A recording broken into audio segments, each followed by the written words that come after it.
It's a tragedy for Britain, a tragedy for the British people, and in particular a tragedy for towns like Southall.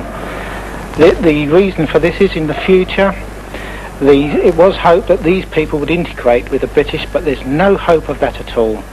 And this can only result in the future that ghettos will set up all over the country. Well, the simple fact of the matter is that we do not have sufficient houses, jobs and schools for our own people, let alone immigrants, be they black, brown, yellow or green. It simply boils down to a question of numbers. Well, of course, there are far too many immigrants in this country. When will the public wake up to the fact that you cannot put a quart into a pint bottle? About 12 or so years ago, there was very, very few people in Southall who were prejudiced. We did everything we possibly could to make these people welcome and help them when they first came here. But as there's been more and more come into the town, we've said to the authorities, please, no more. We're full up. Still they keep coming in by the 100. Today, there's very few people in Southall who are not prejudiced. We hate And unless something's done about this quick, that prejudice is going to be sheer bloody hatred.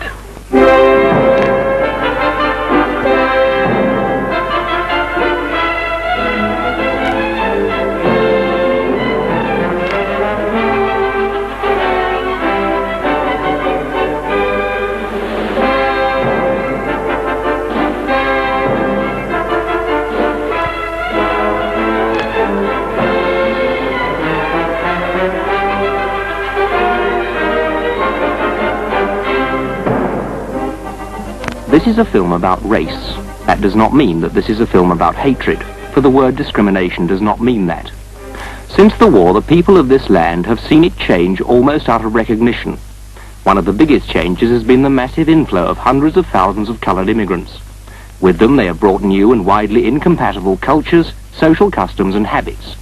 Sometimes, prompted by particular circumstances, large numbers of them have arrived at once. Strangely enough, no one, not even the government, either knows or is prepared to admit the precise number of immigrants who are here, or how fast their numbers are growing. There would seem to be about 2.5 million immigrants currently in the country, and one prediction for the year 2000 suggests that 1 in 18 of us will be a coloured immigrant. Now, if the dispersal were as thorough as this, perhaps things wouldn't look so dismal, but even now it is not thorough at all. The people of the city of Nottingham know that. Their city map shows large villages of coloured people, solid areas where discrimination is mutual through total geographical segregation. Now protected by laws under which it seems the immigrant may not win but can't lose, this alien population thrives and prospers, and all this to the bewilderment of those whose sons and daughters fought and died for a land they thought their own. In their words then, and from their hometowns, this is a little of the story of those whose voice is usually silent. Southall is part of the London Borough of Ealing. The area has a large immigrant population. So large they bus children to other parts of the borough to preserve racial balance in the schools. So large that on a sunny day it's difficult to remember just where you are.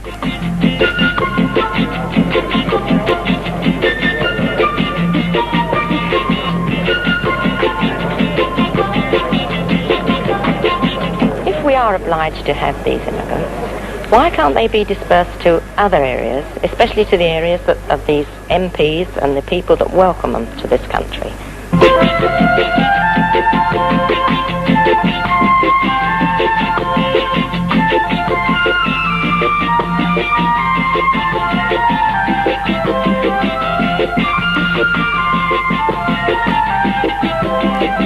Well, as a small shopkeeper, the shop's inspector tells me I'm breaking the law because I don't have a notice as to my early closing day. And when we asked him, what about these Indian shops, they're breaking the law all the time, he publicly stated, I know these people are breaking the law, but I'm afraid to take action against them in case I'm accused of racial prejudice.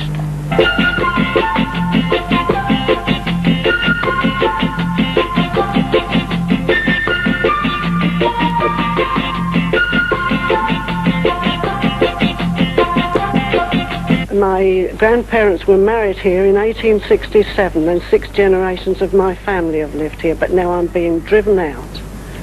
The local cemetery, where all my people are buried, all my family, was used for gambling and drinking, and a lot of even the tombstones have been damaged. The one next to my mother's was. and there's gambling in the manor house grounds and in the park, something which was never allowed in Southall years ago.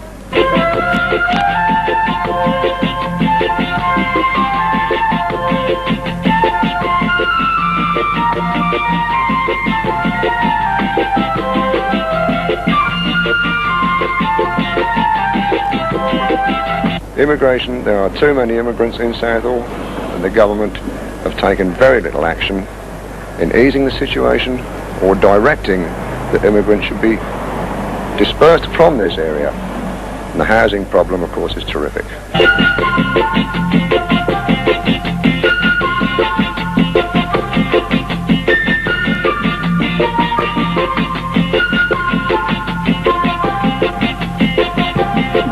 My mother died a couple of years ago. I wouldn't have her buried in Southall because I hate the idea of an Indian temple being built over her grave in years to come. And that's not misguided emotion, for Southall already has a large and flourishing Asian religious community with its own temples. So what of the future for the whites who are left? Have we got one? Our only hope is to be able to get away from Southall, away from it all. Like everybody else, all our friends have gone. There's nothing left for English people in this town anymore. I would like to say this. My wife and I used to like to go out weekends down to the local, have a couple of drinks, meet friends in there. We can't go into the locals anymore. They're full up with noisy foreigners, and we don't like it. We haven't got a place left where we, the English people, can go and enjoy ourselves in this town. After going through 2 world wars, we should at least have the dignity of being allowed to live with our own kind.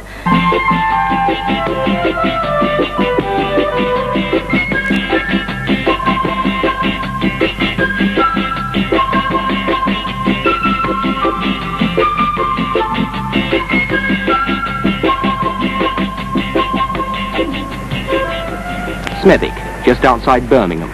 One of those places that look like the cornerstone of the Industrial Revolution. Here, in his home ground, meet local businessman John Wass. About 10 years ago, I came into Smethwick to open this cutting tool business. And during this time, I have seen a great change take place in the population of this area. Because when we first came here, there were almost no coloured immigrants in the area. But it was a prosperous white working class area, and that unskilled and semi-skilled jobs were available. West Indians started to move in to take these jobs, and then we had the classic pattern that they have in the United States, where one coloured family moves into a street, the whites start to move out, more coloured immigrants come in to take their place, and over a period of the past 10 years we've seen many of the streets around this area become predominantly black. But as these areas do become black, we get a situation where in more recent years Asians have also moved in with the West Indians, and these Asians have opened shops which in turn have taken trade away from the white-owned shops, which has resulted in many white-owned businesses closing down, and the place has either been taken with Asian traders of various sorts, or as today in Handsworth Soho Road, you see many of these shops standing empty. The snag is with these Asian traders, they don't make any genuine contribution to the community as a whole, because the money that they earn from these businesses in many cases is transmitted back to India and Pakistan and the like. This of course is bad from the country as a whole, since it upsets the balance of payments, and I understand that these remittances at the moment are running at the rate of about £40 million a year. Of course these coloured people coming into the area are creating black ghettos, and this is affecting the whole of the urban area, including education and social services. For example, in this area today, it is difficult for a white woman to get a bed in a maternity hospital because these beds are now taken up by coloured women. And I think this is particularly immoral because it is the white community at large that have paid for these beds over the years by taxation, and particularly by their national health contributions. And when their wives now want the services of the maternity hospital, they find it is denied to them, and yet at the same time being given to coloured women who may only have just arrived in this country. The official reason given for this is that white women live in far better conditions than the coloured women, so that the white women can stay at home to have their children in sanitary conditions, where the coloured women cannot apparently stay at home to have their children in insanitary conditions. The people of this country have got to make up its mind what sort of a country Britain is going to be in 100 years' time. If we allow the immigration to take place on the scale that it's taking place today, coupled with the birth rate of colours that's rapidly outstripping that of whites, then we're going to have a black state. The history of this country for the past 1,000 years has been one of repelling or preventing invasions of one sort and another. And yet here we have a situation where an unarmed invasion is taking place before our very eyes. And it's not outside the bounds of possibility that future generations will look back on the British of today like we look back on the ancient Egyptians. Bradford, the great wool town of the north. But it's a long time since the white rose flowered in these streets. It takes a lot to make Yorkshiremen march. In October 1972, they did.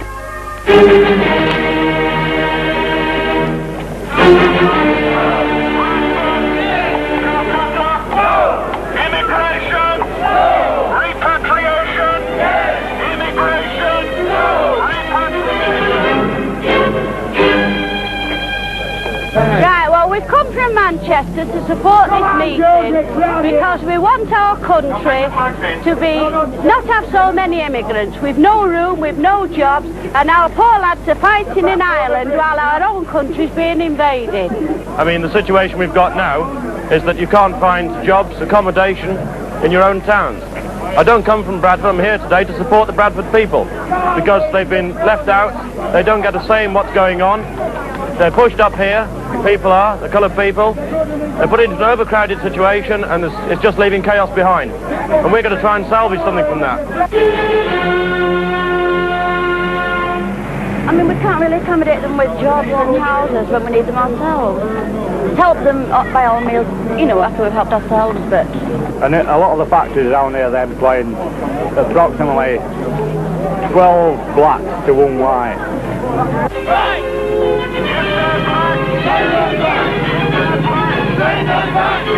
What is the problem? All right, I'm a Scotsman. I'm living in London. I've come all the way from London, but I am a Britisher. And I am here, and I feel there is a great problem here in Bradford. I'm not a politician. I'm a working class man. I'm a member of the British public. I spent 11 and a half years in the British forces. I spent it in the Airborne and the SAS, and I'm here now marching for these people. Because to me, we have been sold out all the way along the line by Heath, Wilson and everybody else.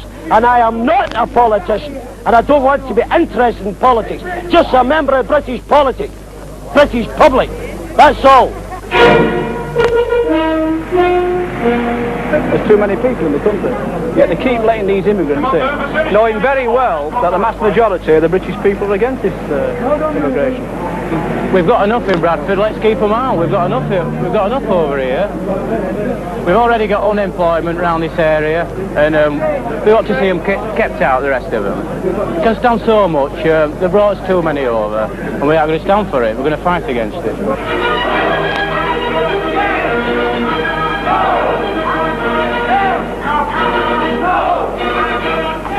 A British working man. That's how I describe myself. A British working man, no less, and that's all. I'm just fed up and tired of being pushed from pillar to post. The British people can't get away in where the immigrants can.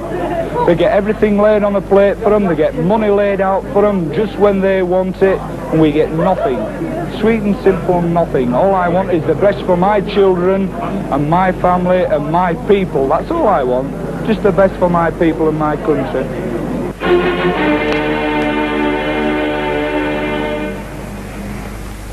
Notting Hill Gate and North Kensington in the heart of London, areas of trendy attraction, and yet ghettos in embryo.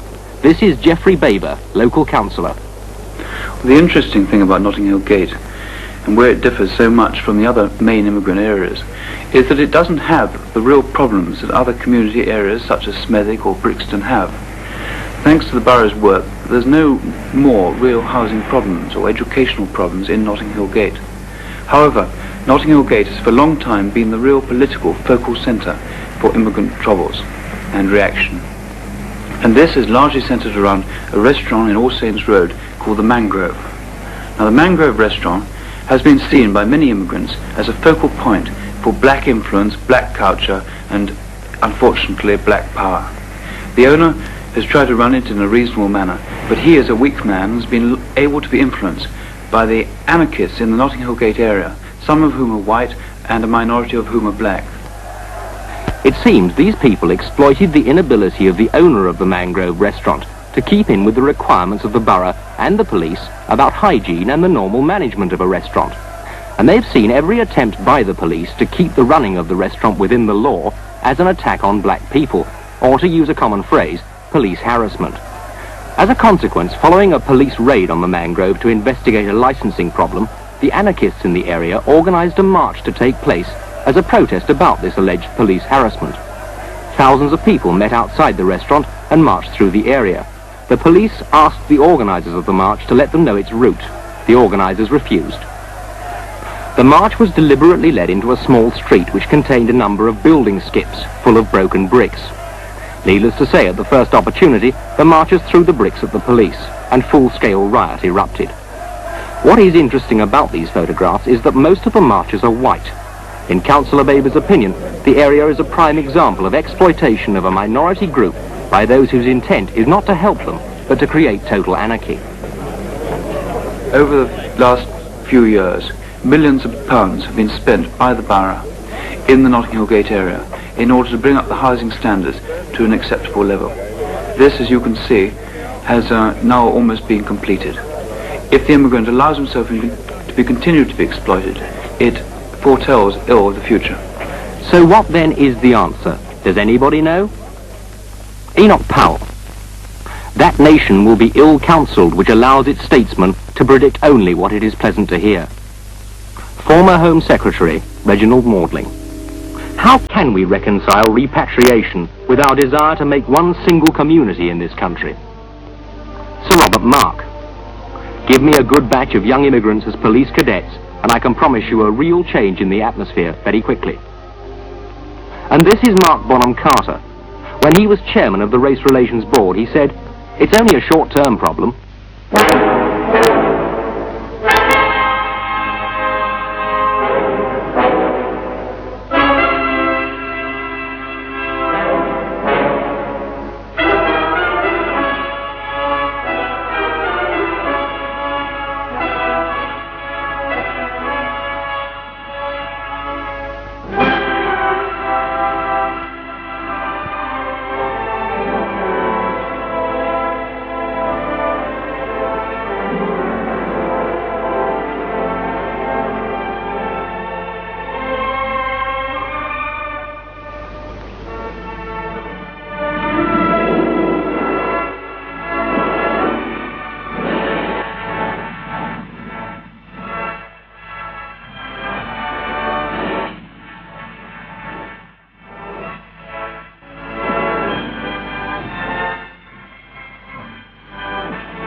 There may just be time, though it would seem that we are already at the 59th minute of the 11th hour. To discriminate does not mean to hate. It means to distinguish or to choose. Is there a choice left? And if there is, what then is yours?